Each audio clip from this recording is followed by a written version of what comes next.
It is live right now. Everybody's still on? Great. Okay, awesome. So thanks everybody for being on this call. We're really excited. This is the first time that we're going to have this Google Hangout series as a collaboration between Hera Fund and WingPact. So it's just my honor and such a blessing to have Suzanne and the WingPact ladies on board with what we're trying to create a better collaborative environment for female angel investors. So yay to this collaboration. I'm just honored. And myself, who am I? I'm Sylvia Ma, and I am the founding partner of Hera Fund, which is now split up into Hera Angels, which is an angel group that is a not-for-profit membership-based angel group in San Diego. And we want to empower and also equip female angel investors to actually be smarter in their investments and go forwards that way, so that the venture table gets more richer with all of us ladies. And just excited to be part of the San Diego ecosystem. I'm actually up here, right here. If I can maybe turn my video later on. I'm at the syndication meeting here that is hosted by Tech Coast Angels at the Cove, which is an innovation center at UC Irvine.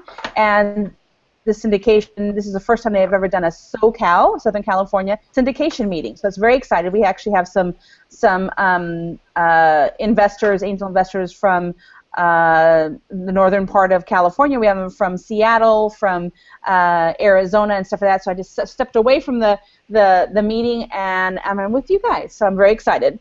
And so Hera Fund is the angel group. We also have the business accelerator called Hera Labs, that actually helps ladies to launch and grow their businesses. And if they are launching their businesses, they can actually pitch to their angel group. So it's kind of a nice ecosystem and friendly, supportive environment to really launch effectively and efficiently. And then I want to also put a plug in at the beginning and also at the end that we are having our Hera Venture Summit on September 17th, and this is where we bridge both sides of the venture table. I always have that envisionment of that table that really we need more ladies on both sides. So this summit is about bringing those conversations together and having a day, which is September 17th, as I said, on Saturday at University of San Diego. And it's a day that we get together, we talk, and then the afternoon we have the entrepreneur track and the investor track. So you really get great insight into what it means to be an angel investor. Suzanne was part of a panel this last year, and with that is that we had a request at that summit, and the request was, let's carry on this conversation, build better bridges between both sides, and that's why we started the Google Hangout series. And so this morphed into, hey, you know what, Suzanne's really excited about it, let's bring everybody together in this collaborative effort and series on angel investing. So now I turn over the floor to Suzanne. I'm really excited, Suzanne, for you to kind of start and having this conversation be even richer than it ever has been. Thank you, Sylvia. You're welcome. I'll introduce myself. Audrey and Jackie know me already, but I haven't had a chance to meet Catherine before. So I'm a founding partner of WingPact, and we are working to activate women's capital for creating the future. That's WingPact's mission. And we've just come out with the first book on angel investing that's designed for women. That's targeted toward women. And Audrey was our amazing editor, so glad to have you here today, Audrey. And Jackie is interviewed in the book. Oh, good. So they're both very familiar with it. So we have just last week the pre-order link on Amazon, so it's happening. And my particular passion is around how women, now that we have more investors supporting women entrepreneurs, how we can create business environment and business culture that works for women. So I would like to make this conversation useful to the people who are here. I don't have a particular agenda, although I have some ideas. So maybe if you three could just quickly introduce yourselves to each other, name and your affiliation, and maybe just what you were hoping to get out of today's conversation. Also, to let you know, I plan to do a write-up of this session afterwards, because what I love to do is draw out the wisdom from the women in the room and then share that so that we can have a global conversation among women building the entrepreneurial ecosystem. So, Jackie, you want to start? You have to turn on your mic. Okay. Well, my name is Jackie Gutierrez. I'm the founder of cloudandclover.com. We're the coolest online clothing collection for your little ones and you, hand-selected and designed by real moms who understand your family's needs. So,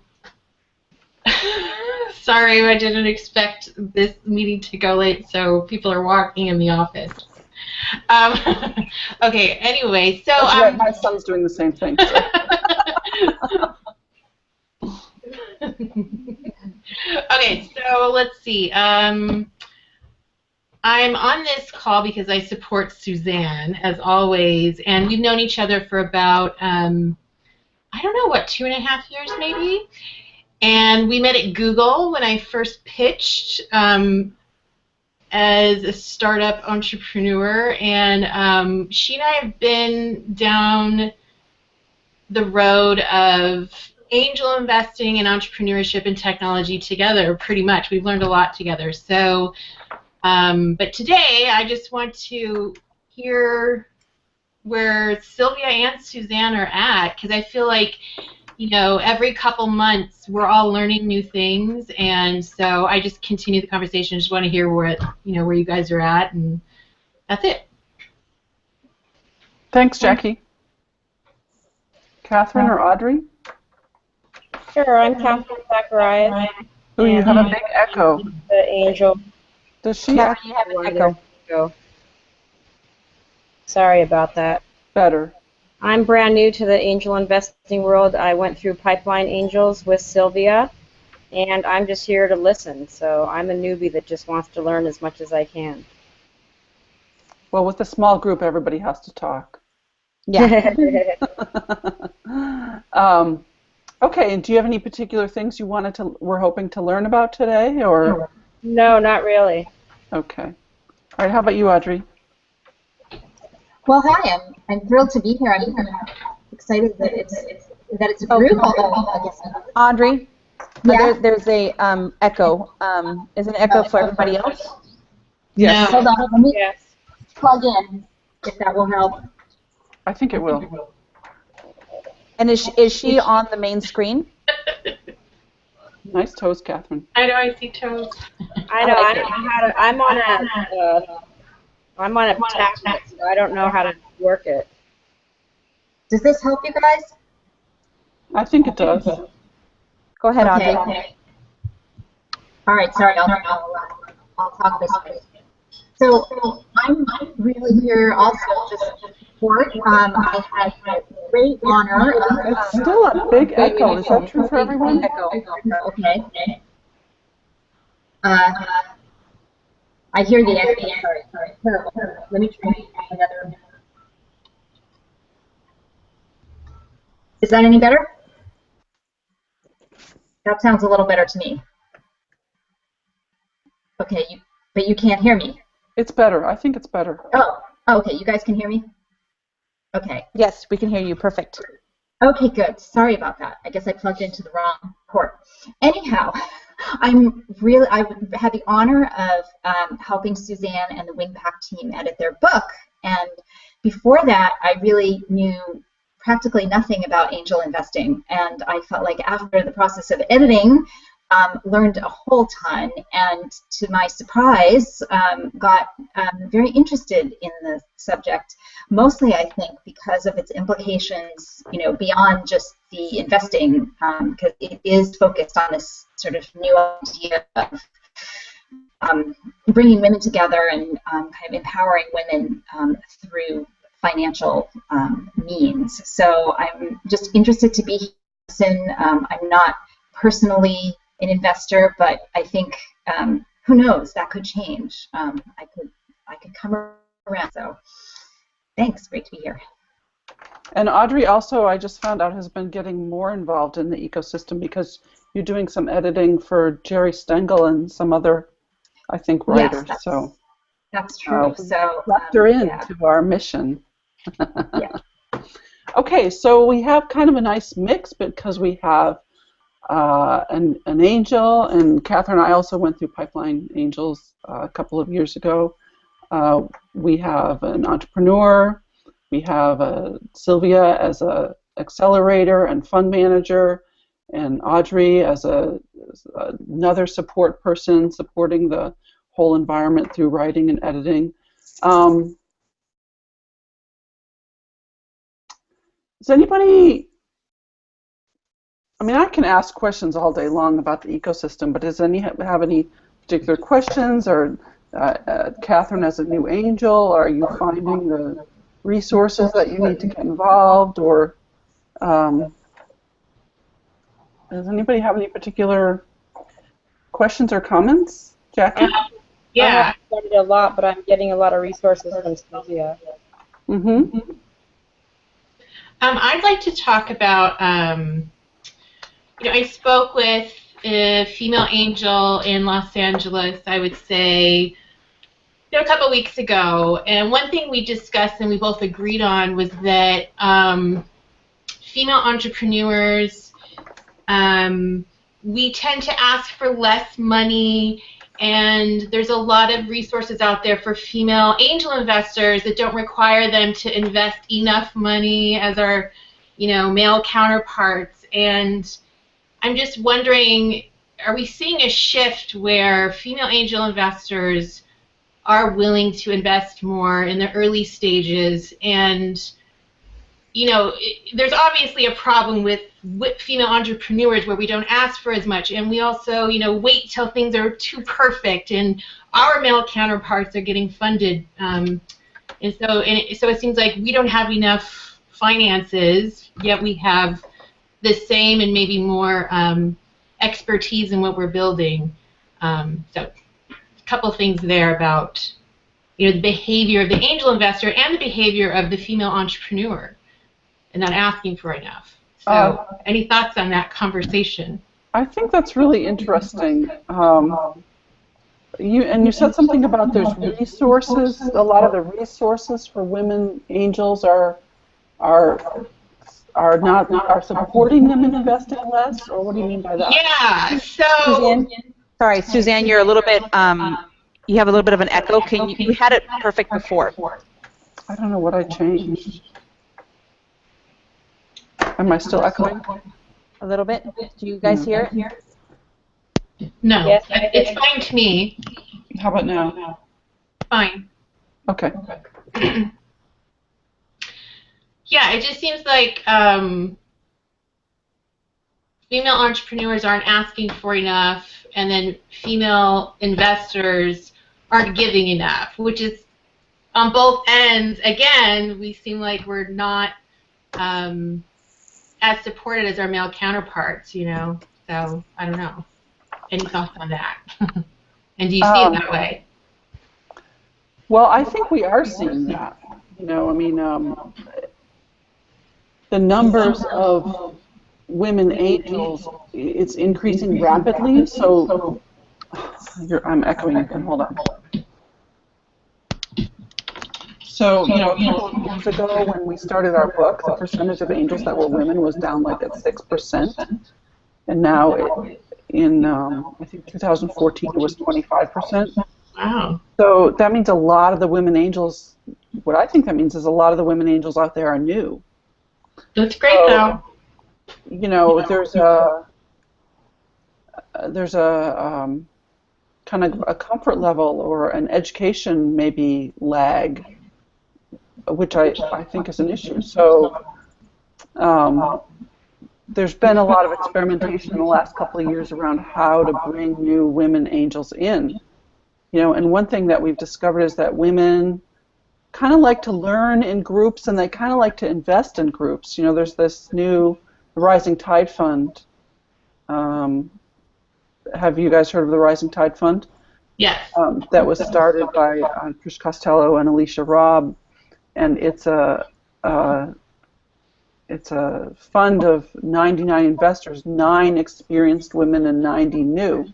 and it's a commitment of $10,000 per person. So it turns into $1 million fund, and so from that fund, the fund managers can make significant investments, 150 to 250K each, into women entrepreneurs.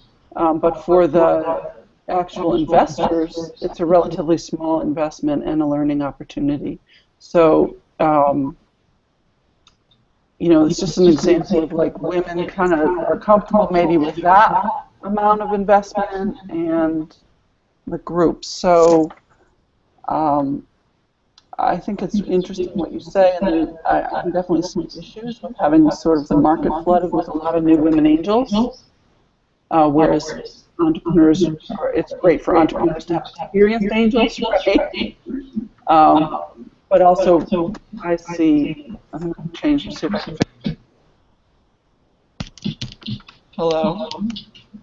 I see creative thinking. It's echoing.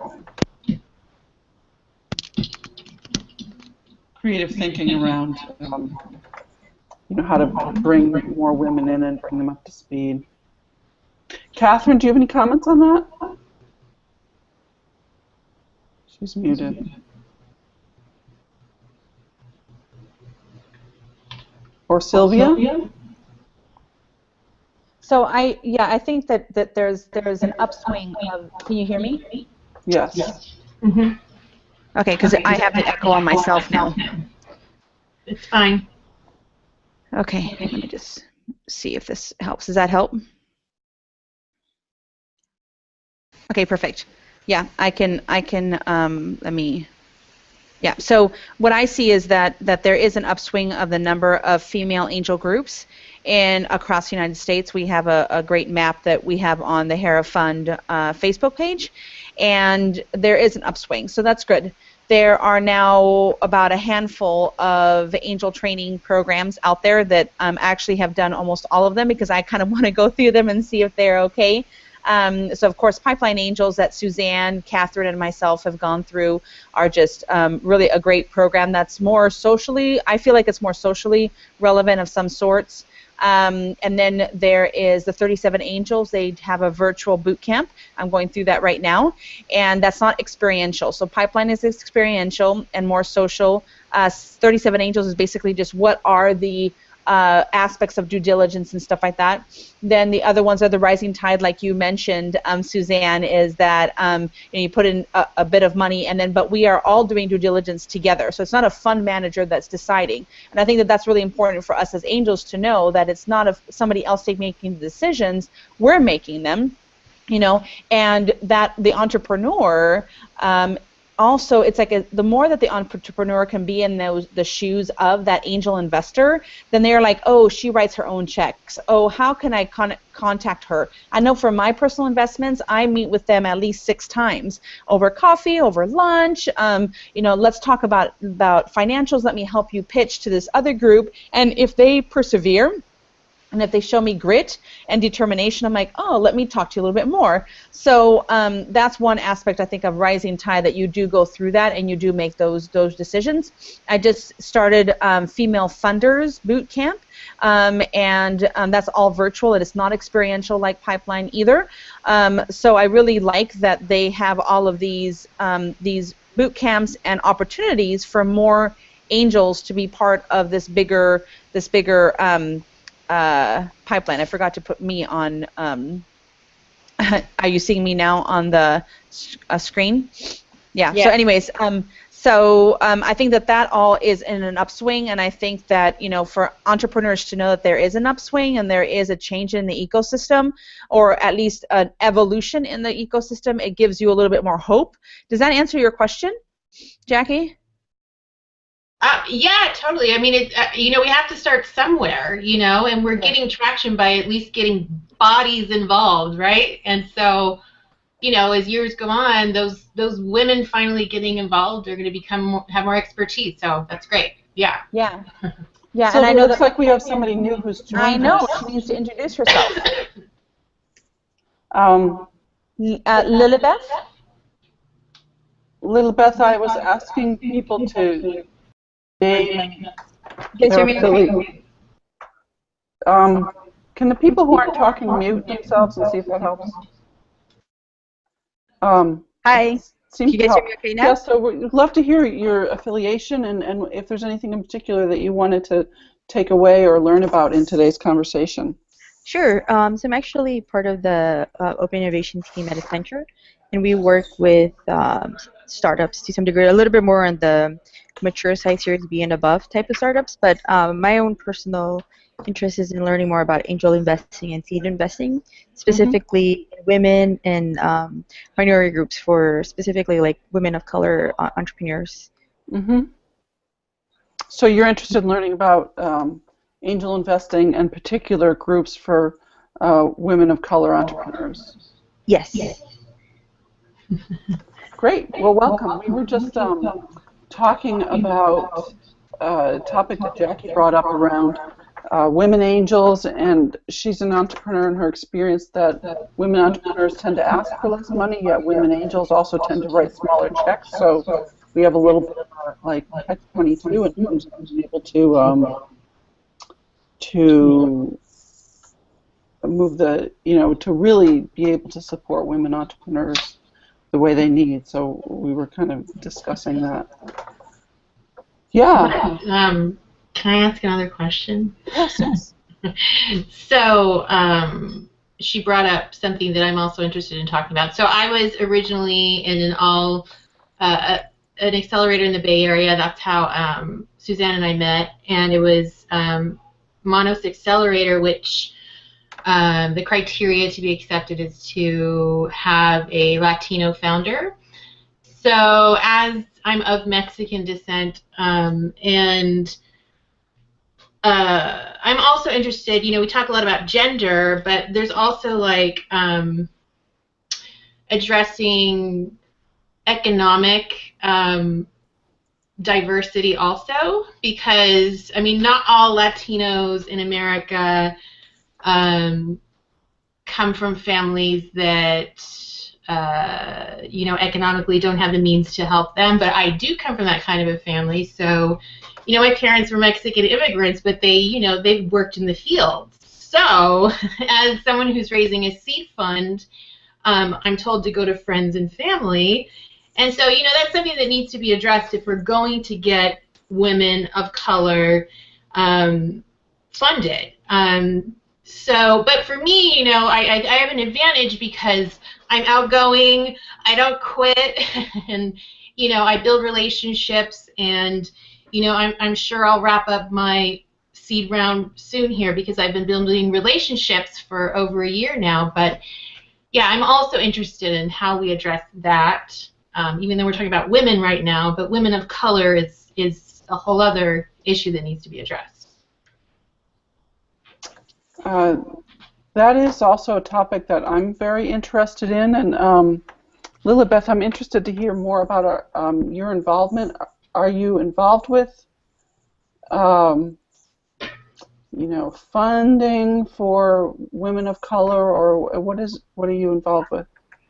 Sure. So actually, I moved from DC to San Francisco for the new job that I have. But in the ultimate goal, it's really, I want to be able to eventually create my own fund, so that way I can invest in a lot of more of a civic-minded entrepreneurs, you can say. So actually in Oakland this week, it's called Tech Equity Week.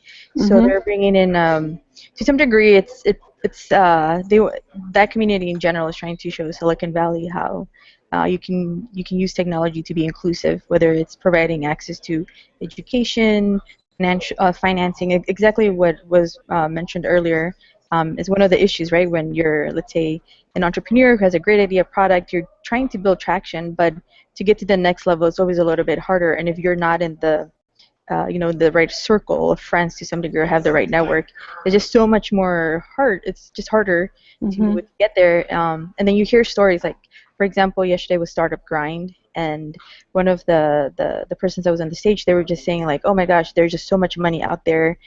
You can just go and get so much. And of course, this is a white guy in Silicon Valley, and creating another app for some kind of delivery, right? As opposed to trying to create the next applications or services that will help your community gain access to some of those basic needs. For me personally, that's something of personal interest and passion. Mm-hmm. And because my background was software engineering, then I left to get an MBA. I kind of bridge both sides to some degree, the technical and the business Mm-hmm. side. But now now that I'm in San Francisco and the role that I'm in, I'm really learning a little bit more from the VCs, the CVCs, and understanding, what's the role in this ecosystem for corporations, startups themselves, nonprofits, and whatnot. So at least for me personally, one of the goals, it's a long-term goal, right, is to be able to establish that fund and be able to provide access. And I've heard of Monos before, and there's a lot of those type of accelerators that are great, but then being able to, just from statistically, to be able to get enough startups in there to be able to pay, to make it past, certain scaling curves, right? Because a lot of them, the statistics are really against it. It's like 1 out of 10 will fail. So that means you really need to get, 1 out of 10 will succeed and 9 fail. So you really need to get a good amount of startups in the pipeline. But I think especially with women in the community, the mentorship is so much more important sometimes than the financing, because you're able then to open to those type of networks. Yeah, so you're echoing again. So Lilybeth, it sounds like you have perspective on tech solutions that equalize access to opportunity, but also just entrepreneurs of different backgrounds and having access to funding and mentoring and those kinds of resources. And I'm curious about, I could ask Sylvia this and on you and maybe even Jackie, like, we're building this women's ecosystem, right? And then I know Jackie's had some experience in the mono side of things. Like, are there disconnects, or like how could we bring those ecosystems together, or how could the kind of women's accelerators and ecosystems find ways to be more inclusive? Do you see like places that are like where we're sort of like trying to be inclusive but really aren't? I think a big difference in the male-dominated incubators and accelerators is they provide their startups seed money. So at Monos, I got no seed money, even though, honestly, they set me off on this trajectory of networking in the Bay Area like crazy, which is so invaluable, and I thank God that they came into my life. But, most of these incubators don't offer us seed money. So what are we going to do? We need some traction. We need some proof of concept, and even 25K, just that. And then you get your Y Combinators and your 500 startups, and they give them 100K, and they tend to be a lot of male-founded companies, and because they meet the criteria that tend to be areas in technology that men are very interested in. I think that the criteria of being able to apply to some of those incubators also needs to be broadened a little bit to internet. It doesn't have to be totally software heavy. So anyway, I just threw a couple of things out there, but that's what I see. Sylvia, what's your experience starting a accelerator? Have you networked with people who have started the big ones, the 500 startups or whatever, to figure out like how they started and how long it took them to be in a place where they could really seed all their startups? Or what's your sense of that? It's hard because our business model is even changing to being a not-for-profit right now for the accelerator, because the city of San Diego and other entities, other corporate entities, say we would love to help you, but you need to be a 501c3. Right? So that's one way that you can get funded, because you can't really do it. You can't really fund yourself as an accelerator by being a service model, and then somebody pays you $1,000 to be able to do your incubator, but you want to have it so that you have scholarships for the Latinos and everybody else who can afford it, and we always give scholarships. So that's one model of being grant grant focused. And then I was just talking to another accelerator right here at UC Irvine's Cove and Chick Labs, and they basically said, no, we want to take equity because it's about having a skin in the game. So you know, that's another aspect, but goes back to you, Jackie, is that if you take on the accelerator side, if we take 2% or even 5% of a company that's not high growth and high tech and all that, then we're at a disadvantage as well of sustainability of our programs. So it kind of goes hand in hand when you're dealing with this a population of startups that necessarily are not the high growth, high net worth, all this high stuff, 35x return and all that. Solutions. Now, that's one thing I wanted to comment. On the other comment side is that, you know, when you're doing groupthink and you know the same people and you know the same networks and you don't diversify your own network, then you're always going to see the same companies. So I would challenge, you know, organizations like other incubators and accelerators to say, hey, you know what, let's partner up with, let's say, a Latino organization and say, hey, you know what, if you have anybody who's interested in the startup, put them through us, or go into startup weekend type of scenarios and say, okay, let's see who's out there and source that information, actively go after that. So that's kind of what I see. Those two things can help. Yeah, so it seems like, you know, similar to the Women Angel question, it's like we're in a startup mode because, you know, 500 Startups, Y Combinator, those ones, they have so many startups that they can put money into every single one of them, and then if 1 out of 10 fly, which is the typical statistic, that's still a lot that fly. Whereas, like, Sylvia, how many companies do you have in your accelerator? You know, well, right now we only have in our intensive we have 7 ladies going through our intensive, and those are startups. Now, 75% of them are the ones that could be angel invested in. So we're in this niche of saying, hey, we're not only going to be launching ladies who are that typical startup, we are going to also go after those ladies who are not the typical startup and may not need angel funding. Like one wants to get artisanal facts from or things from the Philippines. Now, is she angel worthy? Not necessarily, but is she worthy of helping launch her business? Yes, of course. So not worthy in the sense of worthiness, but like, you know, the typical profile of an angel investor. Now, I just met right here. I wanted to give you this example. Is that about, you know, who funds who? And I have this one example. I don't know if I can put this up, but this is what I just heard about right now. This is what is it? I can't remember now. It's moguls, middle school moguls, but iBestie. That's what it is, iBestie. So they're here in Irvine, and they are a all-female team, and they have these dolls that are really cute about how to become a CEO, how to become a tech or a coder and stuff like that. So it's interesting that they started off here. They're looking for funding right now, right? And they are a girl team, okay, which amen to that. And they have all men angel investors. So how did that come up? It's basically them being at an event that they could contact that angel group. So let's say office hours. I don't know how that actually went into it, but I always challenge even the women founders, go to these events. There are guys there too. It's not only at the events that are critical to, let's say, you getting an angel investor. Now, I'm considering angel investing in them because I really like their product and stuff like that, but that would be their first female angel.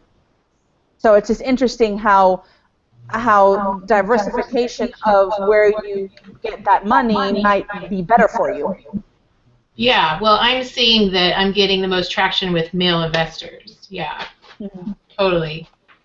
We'll see. I don't know what's going to happen, but I definitely talk to more men there, and I don't know. We'll see.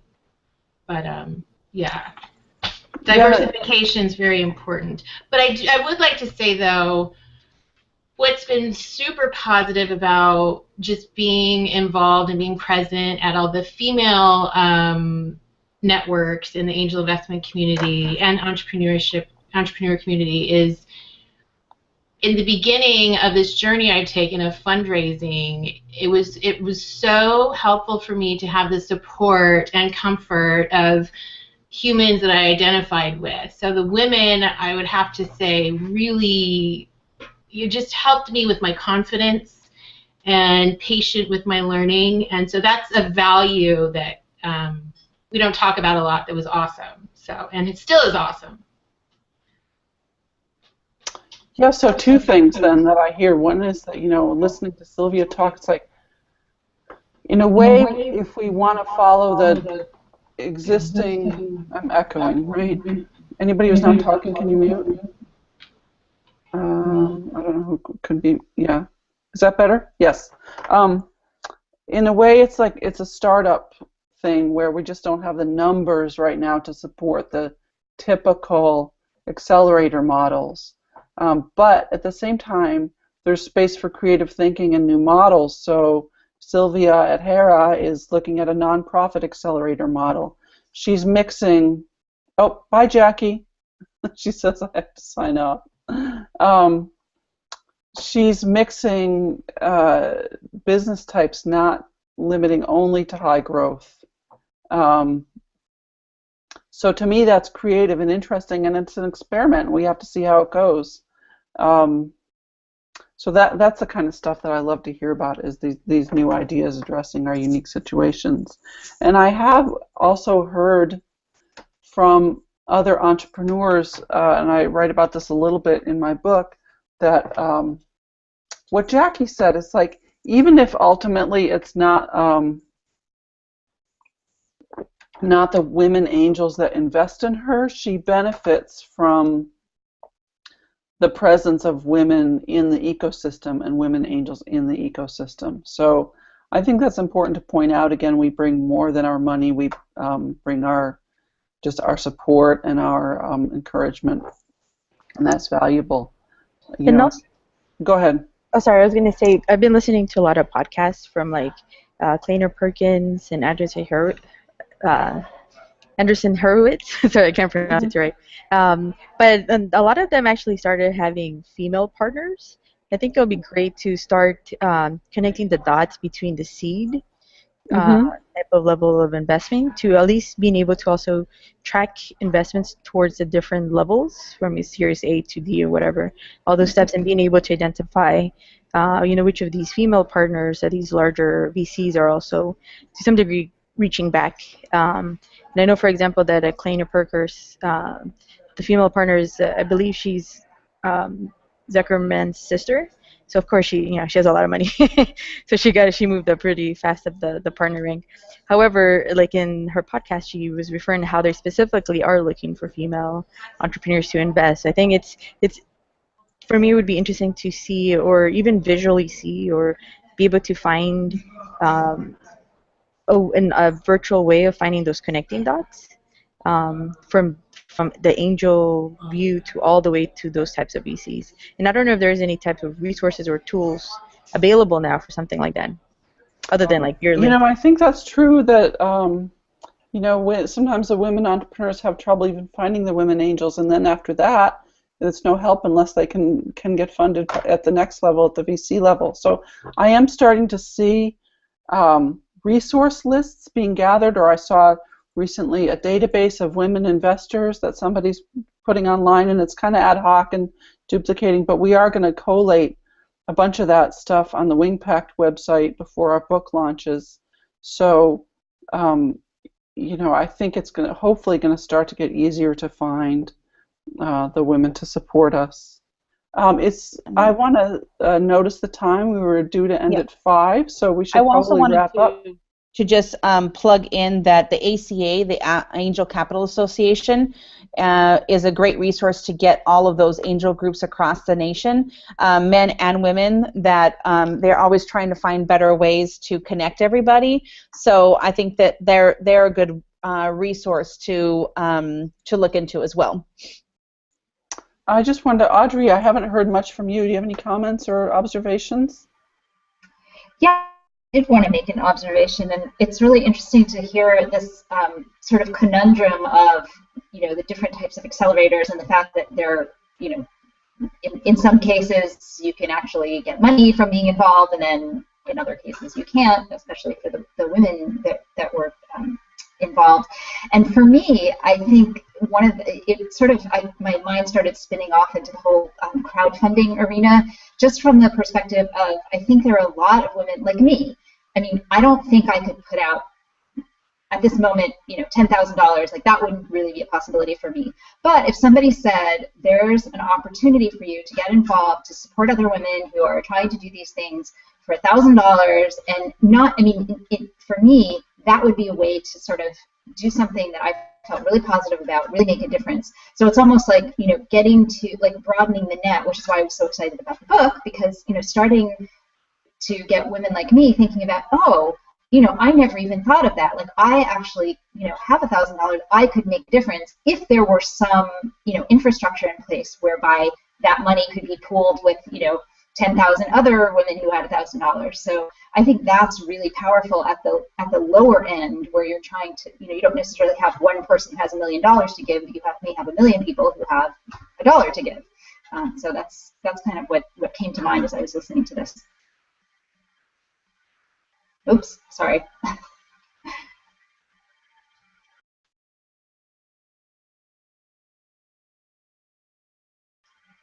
How do I get on off of the main screen here?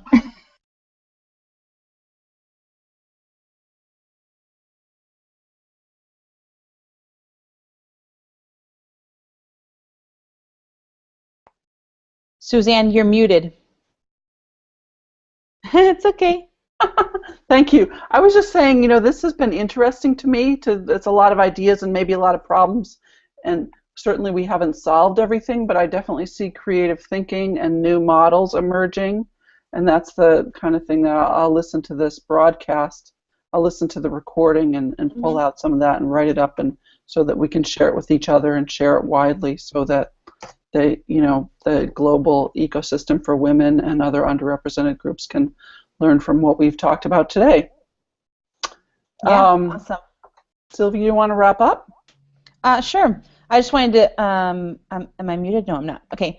I just wanted to thank everybody who got to be part of this. I'm so excited. And thank you, Suzanne, for being a partner with Hera Fund. It's only how we connect, and then other people see how we connect. As Lilibeth, you said, how do you connect angels to VCs and different angels together? If we don't do the first step of doing it ourselves, it's like you connected today, Lilibeth, and thank you for doing that. That's how we create this. And it seems like it's like, oh my gosh, it's a bigger problem, but it really isn't. Like, it is a big problem, but let's step little steps in front of each other. So thank you, Suzanne. And I don't know if you can see my screen here, but yeah, you can see it. This is the book that we've been talking about. Can you see my screen? I can't see your screen. Yeah, we can. Okay. No, I wanted to put the screen up there, but I think it's going to mess up, so don't worry about it. But the book that Suzanne has been referring to is great. I haven't read it, but it's also, I know that it's going to be chock-block full of information. It's called Impact with Wings, Stories to Inspire and Mobilize Women, Angel Investors, and Entrepreneurs. It's going to be an inspirational book. It's written by a couple of angel investors, so you'll be hearing from them, and we're just really excited. I can't wait to get my hands on it. So thanks for writing it. Thanks for being a sharer of information. Suzanne, thank you so much. So thanks everybody else for being on. And don't forget to put it in your book, is save the date for the Hera Venture Summit on September 17th at University of San Diego. It's in San Diego, beautiful sunny San Diego, September 17th. And it'll be a full day of investors and entrepreneurs and building these bridges and having these same kinds of conversations. And then I think, Suzanne, you wanted to end up with what's next on this conversation. Well, we will be doing these conversations monthly on the fourth Thursdays at 4 o'clock, just like this, and it'll be a combination of WingPact co-authors and special guests from the Hera Fund Network in San Diego, and so just watch out for those announcements. Awesome. Thanks, guys. Thank you, Sylvia. Thank you. Thank you. Bye-bye. Bye.